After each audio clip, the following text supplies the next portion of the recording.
नमस्कार दोस्तों, उम्मीद करता हूँ आप लोग स्वस्थ होंगे। आज बात करने वाले हैं ताइवान, चीन और भारत के बारे में। जैसा कि चीन की विस्तारवादी नीति से आप लोग भली भांति परिचित होंगे। जैसा कि चीन भारत को भी और ताइवान को भी दोनों को अपनी विस्तारवादी नीतियों के कारण दोनों देशों से इसका विवाद चलता है, तो ऐसे में आज इन्हीं सबको समझने का प्रयास करेंगे। जैसा कि इस समय चीन ताइवान की खाड़ी में अपनी सैन्य गतिविधियों को बढ़ा दिया है, वही पिछले कुछ वर्षों से भारत के साथ भी चीन के सीमा विवाद बढ़ा है।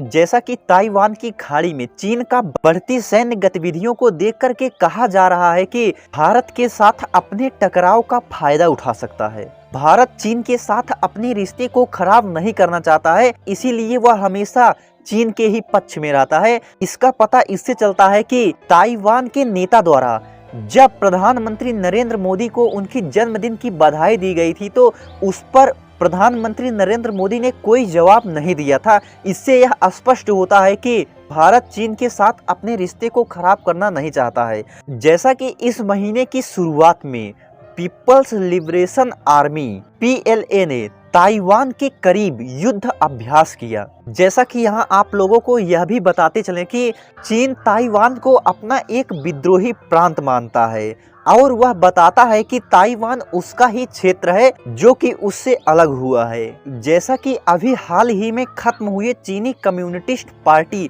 के एक सम्मेलन में एक ऐतिहासिक प्रस्ताव अपनाया गया, जिसमें ताइवान को वापस चीन में मिलाने का एक ऐतिहासिक प्रस्ताव पारित किया गया। जैसा कि ताइवान का हमेशा ही मानना रहा है कि ताइवान उसका ही क्षेत्र है, जबकि चीन कहता है कि वह उसका क्षेत्र है और वह वन चाइना सिद्धांत को आगे रखता है। जैसा कि अभी हाल ही में वन चाइना पॉलिसी चीन के साथ साथ अंतर्राष्ट्रीय स्तर पर भी चर्चा में रहा है।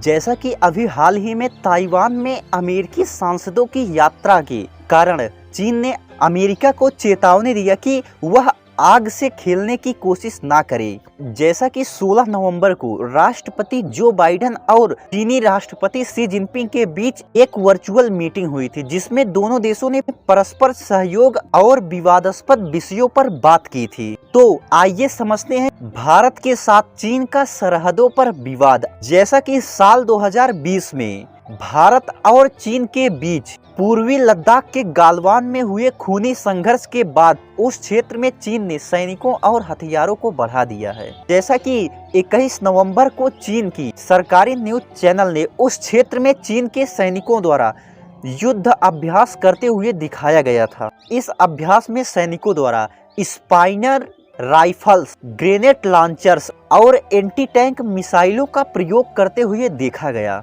और वही दूसरी तरफ भारत लद्दाख को कश्मीर से जोड़ने के लिए एक सुरंग तैयार कर रहा है। जैसा कि इस सुरंग के द्वारा भारतीय सैनिकों के लिए 12 महीने उनकी जरूरत की वस्तुएं इस सुरंग के द्वारा पहुंचाया जा सकता है। जैसा कि मीडिया में आई खबरों के अनुसार कहा गया कि भारत ऊंचाई वाले क्षेत्रों में मिलिट्री ड्रोन्स तैनात करेगा। इतिहास में देखें तो ताइवान और भारत के साथ चीन के रिश्ते अलग अलग किस्म के रहे हैं।